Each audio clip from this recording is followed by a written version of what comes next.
কেতিয়াবা দিনৰ আকাশত ৰামধেনু সকলোৱে দেখিছোঁ। এই ৰামধেনু কেনেকৈ সৃষ্টি হয় বাৰু? ৰাতিৰ আকাশতো কিন্তু ৰামধেনু দেখা পোৱা যায়। ইয়াক আকৌ মুনবো বুলি কোৱা হয়।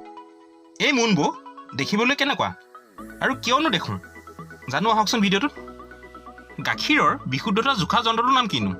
আকৌ আমাৰ গোটেই শৰীৰত বিয়পি থকা আটাইতকৈ ডাঙৰ অংগটোৰ নাম কি বাৰু? এনেধৰণৰ অতি প্ৰয়োজনীয় কেইটামান তথ্য আৰু সাধাৰণ জ্ঞানৰ প্ৰশ্ন উত্তৰ চাওঁ আহকচোন ভিডিঅ'টোৰ জৰিয়তে। প্ৰথম প্ৰশ্ন, গাখীৰৰ বিশুদ্ধতা জোখা যন্ত্ৰটোৰ নাম কি? উত্তৰ হ'ল লেক্টমিটাৰ। লেক্টমিটাৰৰ সহায়তে গাখীৰৰ বিশুদ্ধতা জুখিব পাৰি। আৰু এই লেক্টমিটাৰৰ সহায়ত গাখীৰত পানী মিহলালে ধৰা পেলাব পাৰি। ইয়াৰ পিছৰ প্ৰশ্নলৈ আগবাঢ়িছোঁ। মানৱ দেহত বিয়পি থকা আটাইতকৈ ডাঙৰ অংগটোৰ নাম কিনো? উত্তৰ হ'ল ছাল। এই ছালটোৱেই আমাৰ শৰীৰত বিয়পি থাকে আৰু আটাইতকৈ ডাঙৰ অংগ। ইয়াৰ পিছৰ প্ৰশ্নটোলৈ আগবাঢ়িছোঁ। ভাৰতৰ ক্ষুদ্ৰতম ৰাজ্যখনৰ নাম কি? উত্তৰ হ'ল গোৱা। গোৱাখনেই হ'ল ভাৰতৰ আটাইতকৈ সৰু ৰাজ্য আৰু ইয়াৰ মাটিকালি ৩,৭০২ বৰ্গ কিলোমিটাৰ। অতি মনমোহা ঠাই গোৱাখন। নেক্সট প্ৰশ্নলৈ আগবাঢ়িছোঁ। এবিধ উৰণীয়া স্তন্যপায়ী প্ৰাণীৰ নাম কি? উত্তৰ হ'ল বাদুলি। বাদুলিৰ এক বিশেষ ৰহস্য আছে। ইয়াৰ বিষয়ে বৰ্ণনা কৰি মই ভিডিঅ' এটা বনাইছোঁ, চাবচোন। আৰু ই কিন্তু কণী নাপাৰে, পোৱালি জন্ম কৰে। আচৰিত কথা। কুঁহিয়াৰ ৰস আমি সকলোৱে খাওঁ আৰু খাই ভাল পাওঁ। ভাৰতৰ কোনখন ৰাজ্যত সৰ্বাধিক কুঁহিয়াৰ উৎপাদন হয়?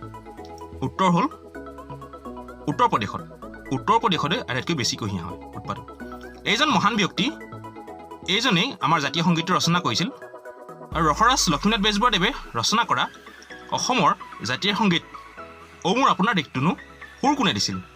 আৰু কমলা প্ৰসাদ আগৰৱালা এইজনেই। পিছৰ প্ৰশ্ন, ভাৰতৰ প্ৰথম মহাকাশচাৰীনো কোন? উত্তৰ হ'ল ৰাকেশ শৰ্মা। এইজনেই ভাৰতৰ পৰা প্ৰথম মহাকাশলৈ গৈছিল। আমি চাহ খাই সকলোৱে ভাল পাওঁ। ৰাতিপুৱা চাহকাপ নাখালে যেন টোপনি ভগা নাই এনেকুৱা অনুভৱ হয়। খুব কম লোকে চাহ নোখোৱাকৈ থাকে। আৰু এই চাহৰ প্ৰথম আৱিষ্কাৰ ক'তনো হৈছিল? উত্তৰ হ'ল চীন দেশত। চীন দেশতেই পোনপ্ৰথমবাৰৰ বাবে এই চাহৰ আৱিষ্কাৰ হৈছিল। পিছৰ প্ৰশ্ন, ৰেক্টাৰ স্কেল কিনো? ৰেক্টাৰ স্কেল হ'ল ভূমিকম্পৰ প্ৰাবল্য মাপক। ইয়াৰ আৱিষ্কাৰ হ'ল চাৰ্লছ ৰিক্টাৰ। চিছমগ্ৰাফৰ সহায়ত ভূমিকম্পৰ কম্পন ৰেকৰ্ড কৰে আৰু কিমান ৰিক্টাৰ স্কেলত হৈছিল সেই বিষয়ে গম পোৱা যায়। চিকিৎসা বিজ্ঞানৰ গুৰু বুলিনো কাক কোৱা হয়? উত্তৰ হ'ল প্ৰাচীন গ্ৰীক চিকিৎসা বিজ্ঞানী হিপ'ক্ৰেটিছক। এইজনেই সেই মহান ব্যক্তি। আমি জানো সকলোবোৰ গ্ৰহৰে উপগ্ৰহ থাকে। পৃথিৱীৰ উপগ্ৰহ আছে যেনে চন্দ্ৰ, কিন্তু সৌৰজগতত এনে দুটা গ্ৰহ আছে যাৰ উপগ্ৰহ নাই। উত্তৰ হ'ল বুধ আৰু শুক্ৰ। এই দুটা গ্ৰহৰ উপগ্ৰহ নাই।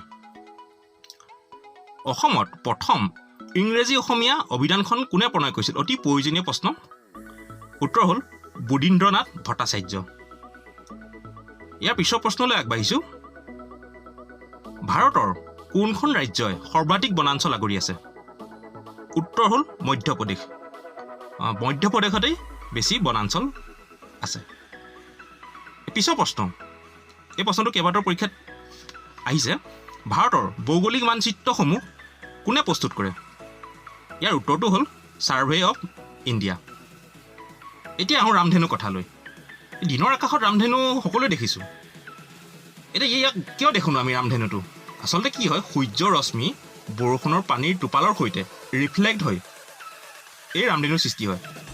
কিন্তু ইয়াৰো এটা বিশেষ প্ৰক্ৰিয়া সংঘটিত হ'লেহে ৰামধেনু আকাশত দেখা পোৱা যায়। সেইকাৰণে আমি ৰামধেনু কেতিয়াবাহে দেখোঁ। এই বিষয়ে পিছত আলোচনা কৰিম বাৰু। এতিয়া আহোঁ মূল কথালৈ। ৰাতিনো আমি ৰামধেনু কেনেকৈ দেখোঁ?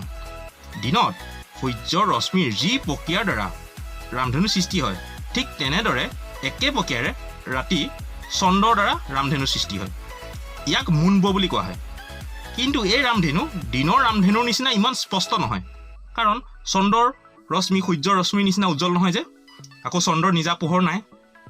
চন্দ্ৰৰ এই ৰামধেনু বগা নিচিনা দেখি, কিন্তু হাই কোৱালিটিৰ কেমেৰাৰ দ্বাৰা চালে ইয়াক সূৰ্যৰ ৰামধেনুৰ নিচিনাই দেখা পোৱা যায়।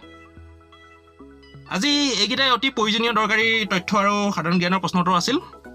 যদি ভিডিঅ'টো চাই ভাল লাগিছে অনুগ্ৰহ কৰি লাইক কৰিব আৰু ভিডিঅ'টো শ্বেয়াৰ কৰিব আৰু চেনেলটো ছাবস্ক্ৰাইব কৰি দিব। ধন্যবাদ।